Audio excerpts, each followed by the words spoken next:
السلام علیکم ورحمۃ اللہ وبرکاتہ۔ آج ہم حدیث کے تعلق سے کچھ گفتگو کریں گے، کچھ نکات پہ غور و تدبر کریں گے۔ جیسا پہلے تو ہم یہ سمجھ لیں کہ حدیث کے معنی کیا ہوتے ہیں۔ حدیث کے معنی ہوتی ہے بات، ایک ہوتی ہے اللہ کی بات جو کہاں موجود ہے، کسی سے بھی پوچھیں ہم تو وہ یہی کہے گا کہ قرآن اصل میں کیا ہے؟ اللہ کی بات ہے۔ اللہ کے احکامات، حکم کس کے لیے ہے؟ انسانوں کے لیے، کہ وہ اپنی زندگی کیسی بسر کرے۔ دین یعنی وے آف لائف، زندگی گزارنے کا طریقہ، کہ وہ اپنے زندگی گزارنے کا طریقہ کیسا رکھے۔ قرآن میں اس کے علاوہ کچھ بھی نہیں ہے انسان کے لیے کہ اس کو کیا کرنا ہے کیا نہیں کرنا ہے بس۔ تو گویا کہ قرآن اللہ کی بات، اور اس کے علاوہ جو بات ہے قرآن کے علاوہ، تو وہ ساری باتیں انسانوں کی بات ہے۔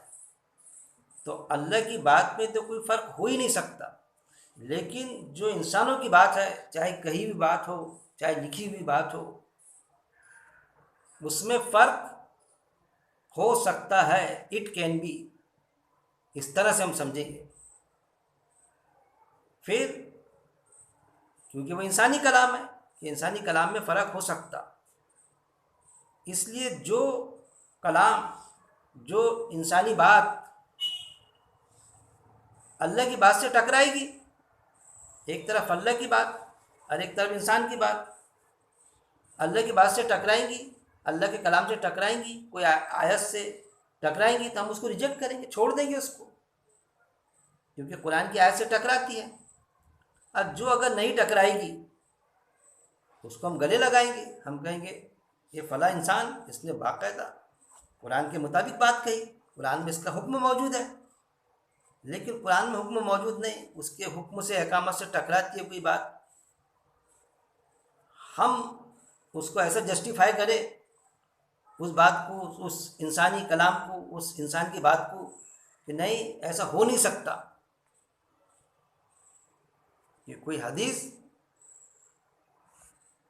چاہے کوئی بھی ایک مخصوص سمجھیں ہم، جیسا مسلم بخاری کی حدیث اللہ کے کلام سے ٹکرا ہی نہیں سکتی، اس طرح سے بھی عقیدے والے ملتے ہیں ہم۔ تو حدیث کے تعلق سے ایمان کے دعوے داروں کی رائے بٹی ہوئی ہے، بلکہ کچھ بیشتر علماء حضرات کی رائے بھی بٹی ہوئی ہے حدیث کے تعلق سے۔ اس تعلق سے ہم کچھ بات سمجھنے کی کوشش کریں گے، ایک عام ایمان والے کی حیثیت سے۔ میں کیا ہوں؟ کوئی عالم نہیں، ایک عام ایمان والا۔ علم یعنی اتنا کہ قرآن کا علم ہو جائے ہم کو، قرآن سمجھ میں آ گیا، قرآن سمجھاتے آ گیا، اتنا علم ہے۔ ایک عام ایمان والے کی حیثیت سے ہم سمجھنے کی کوشش کریں گے۔ تو پہلی بات، منکر حدیث۔ منکر حدیث ہم کسے کہتے ہیں؟ جو بس اس کا عقیدہ قرآن پر ہو، کہ بس قرآن کو مانے، کہ بھئی میرا عقیدہ قرآن پر ہے، بس میں قرآن کو مانوں گا، اس کے علاوہ کوئی چیز، قرآن کیا ہے؟ یہ اللہ کی بات ہے، اس پر میرا ایمان ہے۔ اللہ کے رسول صلی اللہ علیہ وسلم نے قرآن کے علاوہ کوئی کتاب لکھا کے نہیں گئے، بالکل صحیح فرماتا ہوں۔ اس کے علاوہ جو بات رہے گی میں اس کو بالکل بھی نہیں مانوں گا، بس میں قرآن کی بات کو مانوں گا۔ ارے بھائی، اس کے علاوہ جو حدیثیں ہیں جو لکھی گئی، آپ صلی اللہ علیہ وسلم نے کوئی حدیث تھوڑی لکھی، قرآن کے علاوہ کوئی بات نہیں لکھی، کوئی حدیث نہیں لکھی آپ صلی اللہ علیہ وسلم نے۔ اس طرح سے کہیں گا منکر حدیث۔ ان سے اگر ڈیبیٹس ہو ہمارے تو صاف ہم سے یہ بیان کرتے کہ اللہ کے رسول صلی اللہ علیہ وسلم نے قرآن کے علاوہ سرکار نے کوئی چیز لکھی ہے کیا؟ تو ہمارے پاس میں کوئی جواب نہیں ہوتا کہ آپ قرآن لکھیں۔ تو پھر جب قرآن ہے تو پھر ہم اس کے مطابق زندگی بسر کریں گے۔ ارے جو حدیث ہے تو 200-250 سال بعد لکھے گئی،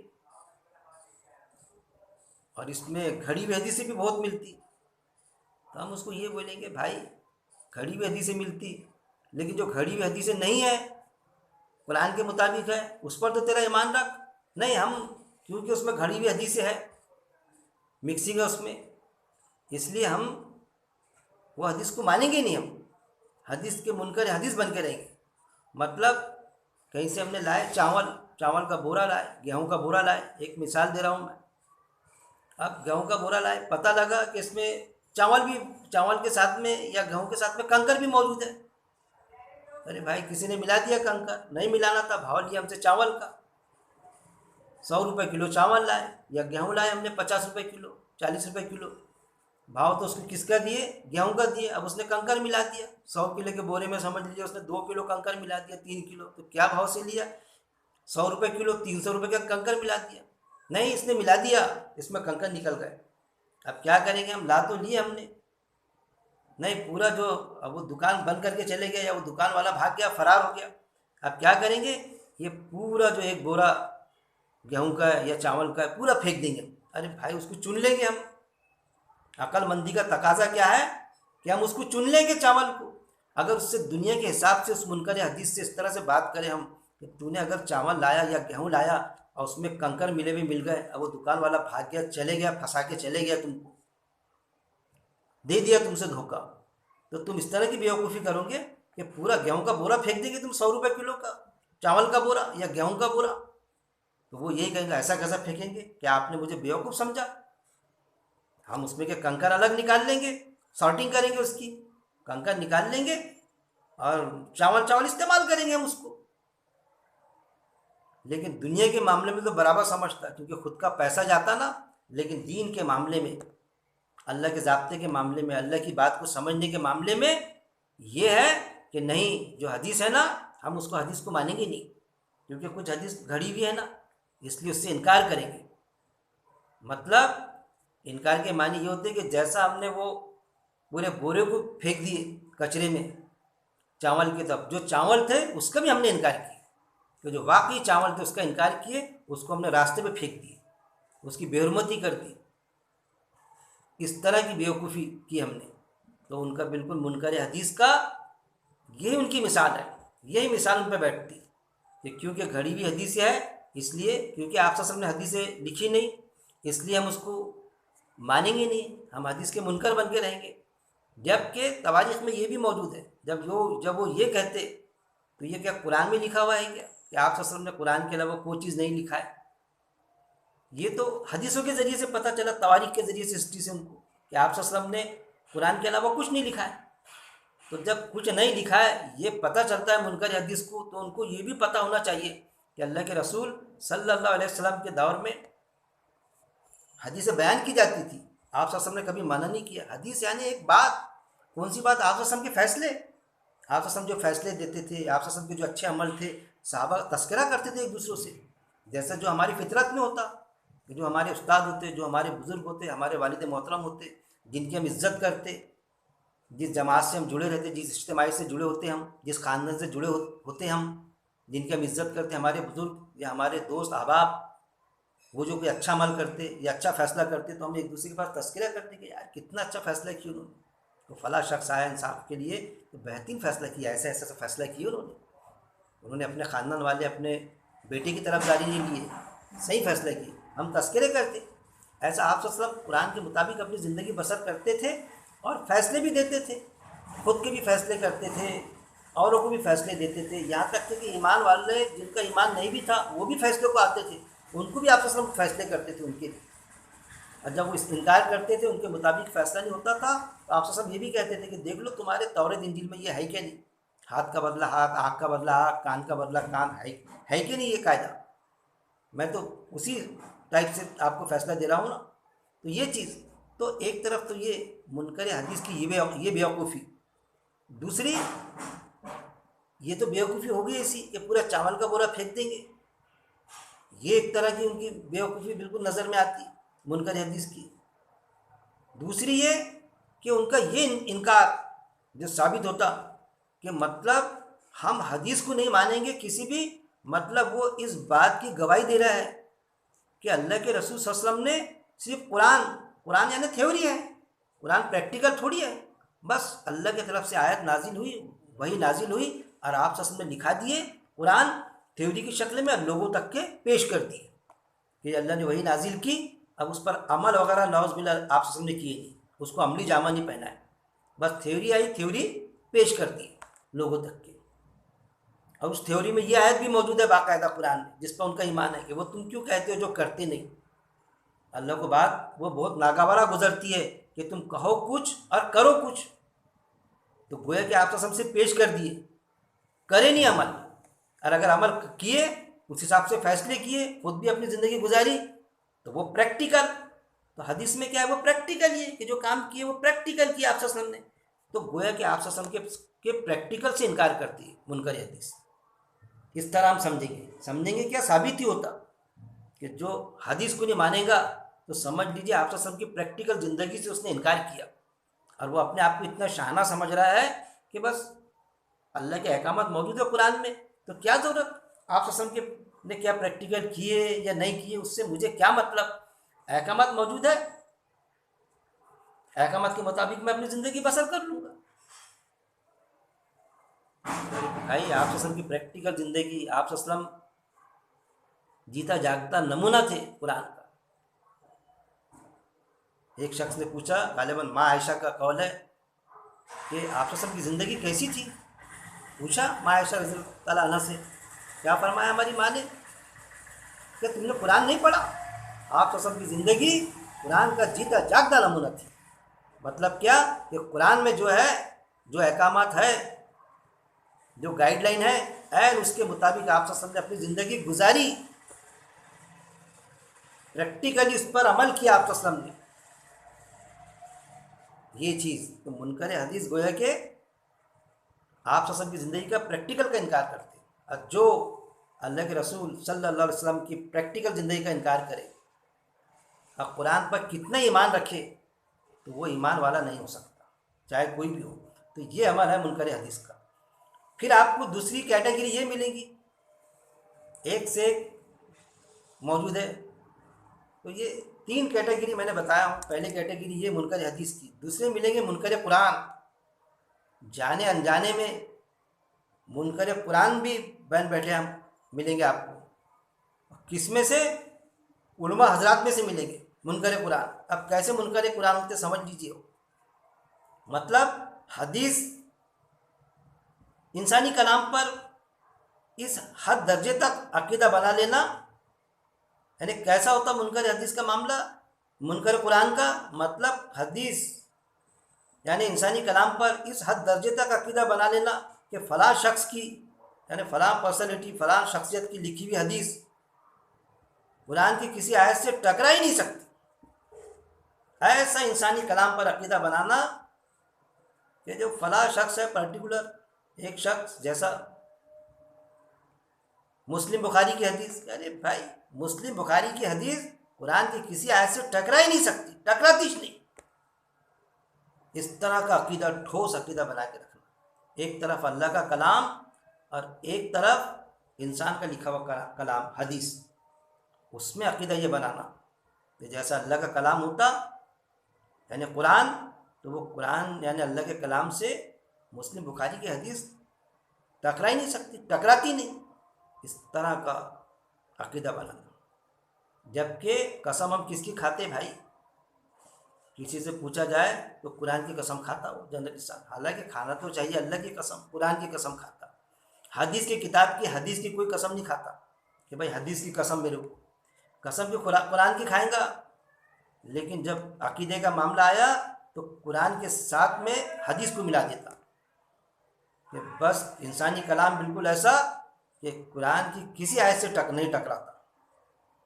کہ اگر اس کو آپ مجھ سے پوچھے کہ بھائی قرآن، ایک شخص آیا ایمان میں داخل کیا، اس نے داخلہ لیا، مطلب ایک انسان نے، جنرل انسان نے اب ایمان میں داخلہ لیا اس نے، اور اس نے پوچھا کہ بھائی میرا قرآن پہ ایمان ہے، ساری چیزیں، اس نے لایا کہ بھائی یہ حدیث، اس میں یہ حدیث ہے ایسی ایسی، تو اس کو سیدھا بول دیا جائے گا ارے بھائی یہ حدیث ہے نا، مسلم بخاری کی ہے نا، ارے بالکل سمجھو یہ قرآن ہی ہے، ایسا سمجھ لے، بالکل ایسی ہے، قرآن میں یہی چیز ہے.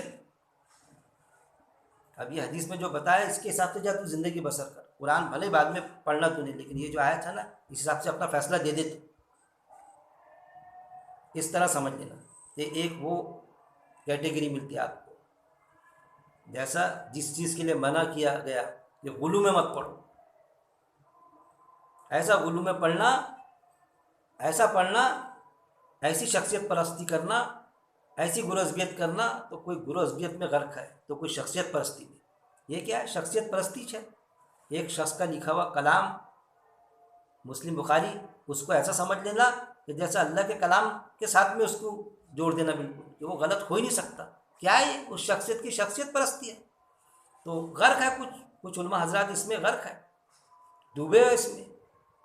جیسا میں تو سب کو سنتا ہوں، سب کی ویڈیو سنتا ہوں، جیسا محترم مرزا علی مرزا انجینئر صاحب، ان کا یہ موقوف ہے۔ کیا موقوف ہے ان کا؟ صاف انہوں نے اپنی کلپنگ میں بتا دیا کہ مسلم بخاری کی روایت قرآن کی آیت سے ٹکرا سکتی یا ٹکرا جاتی، لیکن کوئی حدیث بھی، مسلم بخاری کی کوئی حدیث قرآن کی آیت سے نہیں ٹکراتی۔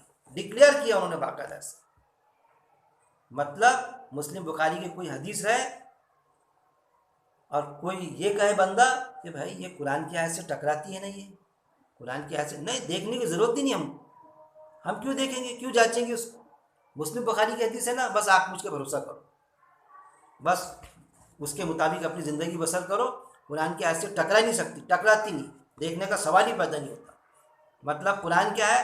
جانچنے والا اعلیٰ، حق اور باطل کے فرق کو کھول کے رکھ دینے والی کتاب قرآن، جو آیت موجود ہے قرآن میں۔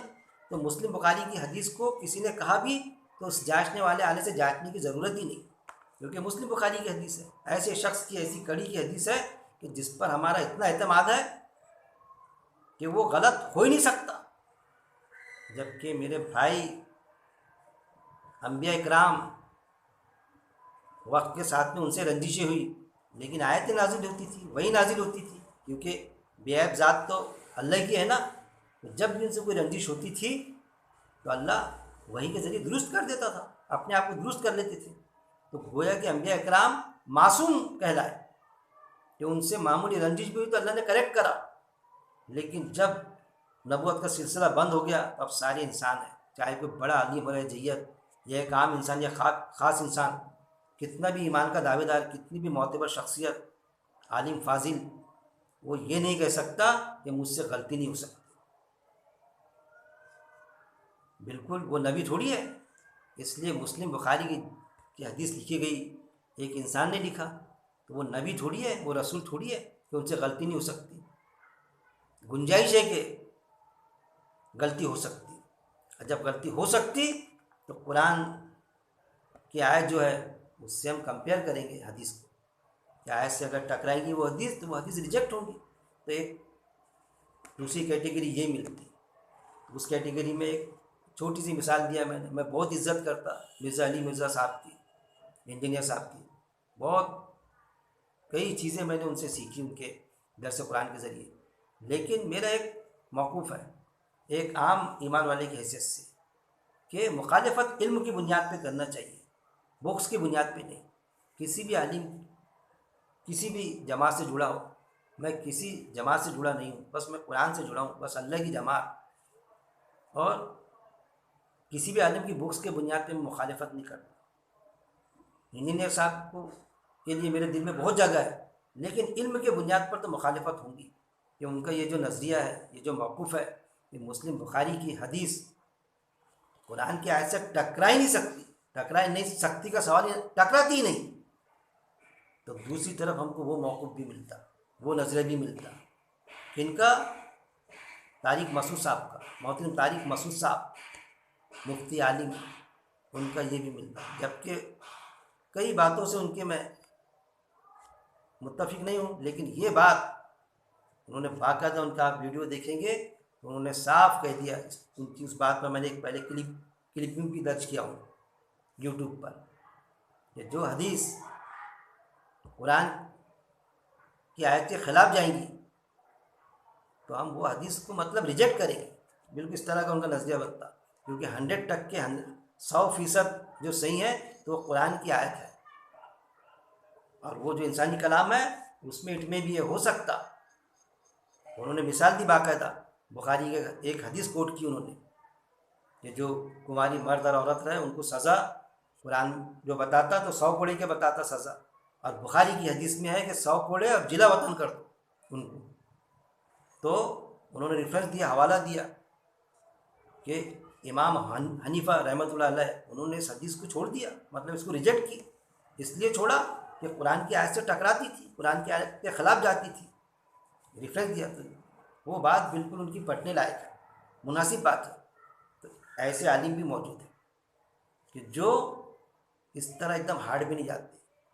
کیسا کہ ایک دم غلو کی شکل اختیار کر لینا کسی معاملے میں. مسلم بخاری کی حدیث قرآن کی آیت سے نہیں ٹکراتی، غلو کی شکل. تو کیا ہمارا علم ہم کو یہ اجازت دیتا؟ اور دوسری طرف ہم نے یہ سمجھنا کہ بس اللہ رحم کرے. پھر تیسری کیٹیگری جو میں نے بتایا محترم طارق مسعود صاحب کی، تو اصل میں یہ جو کیٹیگری کیسی ہے، تیسری کیٹیگری میں آتی ہے، درمیانی امت وسط. کچھ لوگ کیسے ہے کہ امت وسط بن کے رہتے ہیں. ان کا یہ ایٹیٹیوڈ مجھے یہ لگتا کہ امت وسط والا ایٹیٹیوڈ ہے. امت وسط یعنی درمیانی امت. درمیانی امت ایسی نہیں کہ آدھے ادھر بیچ والی کوئی امت. اگر آپ کو آیت پڑھیں گے امت وسط، ایک چیز نکھر کے آئیں گی اس میں. درمیانی امت یعنی بیلنس والی امت، جو ان بیلنس نہیں ہوتی. ایسی امت ہے ہم کہ جو ان بیلنس نہیں ہوتی، کبھی رہبانیت کی طرف نہیں جاتے، یا بس پھر اللہ رہبانیت کی طرف بس نکل گئے جنگلوں میں، یا بس اللہ کرنا شروع کر دیے، اب دنیا داری کمانے دھمانے سے رشتہ توڑ دیے. تو یہ رہبانیت، یا دنیا داری میں بھی رہتے ہوئے غلو کی شکل اختیار کرنا. ایک رہبانیت کی وہ شکل، غلو کی شکل اختیار کرنا، حقیقت سے ہٹ کے. اللہ کے کلام پہ ہمارا ایمان، قرآن پر، قرآن اللہ کا کلام اور ایک انسان کا کلام، اور اس انسان کے کلام کو، مسلم بخاری کی حدیث کو قرآن جیسا سمجھنا. یہ بس قرآن کی کسی آیت سے ٹکراتی ہو نہیں سکتا. مطلب پھر کیا ہوگا؟ جب اس پر انسانی کلام پر ہمارا ایسا عقیدہ بیٹھ جائے گا تو اس کی شکل یہ بنے گی کہ پھر قرآن کی آیت کو نظر انداز کرے گا انسان. پھر اس میں سب میں جائیں گا، اجماع ہے، مجمع ہے، سب میں گھسے گا. اکثریت اس کو مان لیتی تو اللہ کا کلام پھر ایک طرف ہو جائے گا. ساری اکثریت مان لے، لیکن اگر قرآن کی آیت سے ٹکرائے گی تو ہم اس کو ریجیکٹ کریں گے. وہ ہے ایک طرف جانا، غلو کی شکل اختیار کر لینا. یا تو دنیا داری میں گھس جانا، یا پھر ایسا گھس جانا ایک طرف کا، جیسے ایک پتنگ ہوتی نا، اس کو کننا دینا پڑتا، ایک طرف مرتی تو ادھر کا کننا دینا پڑتا، ادھر مرتی تو ادھر کا کننا دینا پڑتا، اس کے ستل میں گاڑ دینا پڑتا. لیکن ایمان والا امت وسط جو بتایا اللہ نے، ایمان والے کو نہ کننا لگانا پڑتا نہ ستل میں گاڑ دینا پڑتا. وہ ایسی پتنگ کے مانند ہے کہ جو اپنا صحیح انداز سے بیلنس کے ساتھ میں کام کرتا، ان بیلنس ہو کے کام نہیں کرتا. تو وہ ہے ان بیلنس ہو جانا. ایسا کسی حدیث کو، انسانی کلام کو سمجھ لینا گویا کہ قرآن ہے، اور وہ جب قرآن کی آیت سے ٹکراتا وہ بات، وہ حدیث، تو پھر قرآن کی آیت کو نظر انداز کر دینا. جب وہ انسانی کلام کو انسان جب یہ سمجھ لیتا نا اللہ کے کلام جیسا، تو پھر دوسرا داؤ برابر مارتا ابلیس اس پر. جب اس کے مطابق سمجھا تو پھر سمجھانا شروع کرتا ہوں، اور جب سمجھاتا تو پھر آیتوں کی تحریف بھی کرتا، تکذیب بھی کرتا. آیتیں جھٹلائی جاتی، تکذیب کی جاتی اس میں. اس کے بھی کئی دروس میرے موجود ہیں. دوزخ میں سے نکل جائیں گے، قبر میں 3 سوال ہوں گے، کوئی جماعت کہتی 4 سوال ہوں گے، جبکہ جسم و روح کو جوڑ تو روز قیامت کے ملائے جائیں گے. اعمال کی، اس کے اعمال اس کے سر، اس کے اعمال اس کے سر، یہ ساری چیزیں قیامت اچانک نہیں آئیں گی. یہ ساری پھر شکلیں بنتی. تو یہ شکلیں ایسی لوگ بناتے جو گھسا اس میں.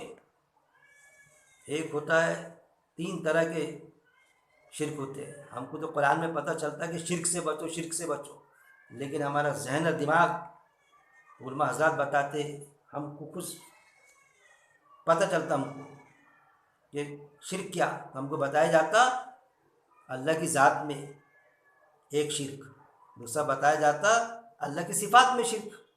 تو اللہ کی ذات میں شرک یعنی ایک اللہ، اور اللہ کے علاوہ کوئی دوسرا کسی کو اللہ سمجھ لینا، کوئی اور اللہ سمجھ لینا. جیسا فرعون دعویٰ کرتا تھا کہ میں اللہ ہوں، میں سب کچھ تمہارا پورا کر رہا ہوں، کوئی اللہ نہیں ہوں، میں اللہ ہوں. تو اللہ کے علاوہ کوئی ایک اور اللہ تسلیم کر لینا، تو وہ اللہ کی ذات. جیسا ایک اللہ ہے اور ایک اللہ اور ہے، نعوذ باللہ. اللہ اگر سو گیا، اللہ کو اگر اونگ آ گئی تو وہ اللہ سے میرا کام میں جما لوں گا، وہ اللہ میری ریکوائرمنٹ ضرورت پوری کر دے گا. تو یہ ہے اللہ کی ذات میں شریک کر دینا.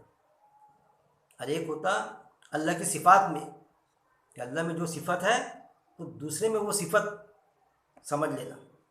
کہ جیسا اولاد کا دے دینا، تو اللہ نے کسی کو اپنے پاور ڈیلیگیٹ کرا، کسی کو اپنے پاور دے دیا کہ بھائی اولاد میں تو دیتا لیکن جیسا آفیسر کرتا نا، میں ہمیشہ کہتا ہوں پاور ڈیلیگیٹ کرتا، اس سے کام سنبھلتا نہیں پورا، تو پھر اپنے نیچے کے ادھیکاریوں کو جو اس کو پیارے ہوتے ہیں ان کو اپنے پاور ڈیلیگیٹ کرتا، ادھیکاریوں کو، آفیسرس کو، کہ بھائی فلاں پاور اس کو، ٹرانسفر کی پاور اس کو، اور کوئی چیز فلاں بل پر بلنگ پاس کرنے کی اس کو پاور، ڈیلیگیشن پاور بولتے ہیں اس کو، that is called delegation of power. تو نوز باللہ اللہ سے کام سنبھلا نہیں تو اپنے پاور ڈیلیگیٹ کر رکھا اللہ نے. یہ ہوتا ہے صفات میں کہ اس کی صفت کے حساب سے اولاد کے پاور اس کو، بارش برسانے کے پاور فلاں کو، روزی کے دروازے کھول دینے کے پاور فلاں کو. تو اس سے مانگو تو پھر وہ اللہ نے اس کو پاور دے دیا تو اس کو مل جاتا ہم کو. تو یہ ہوتی ہے اللہ کے صفات میں. ایک اللہ کی ذات میں کہ اللہ کے علاوہ کوئی دوسرا اللہ سمجھ لینا. قرآن میں آیتیں آتی نا، اللہ کے ساتھ کسی کو شریک مت کرو، اللہ کے سوا کسی کو الہ مت مانو. ساتھ یعنی صفات، اور سوا یعنی اللہ کے علاوہ دوسرا اللہ سمجھ لینا کسی. اور ساتھ یعنی صفات، جیسا اللہ نے اپنے پاور کسی کو ڈیلیگیٹ کرا. ایسے دو شرک ہم کو بتائی جاتی ہے. تیسرا بھی ایک شرک ہے میرے بھائی، وہ ہے اللہ کی بات میں شریک کرنا. اللہ کی بات کہاں موجود ہے؟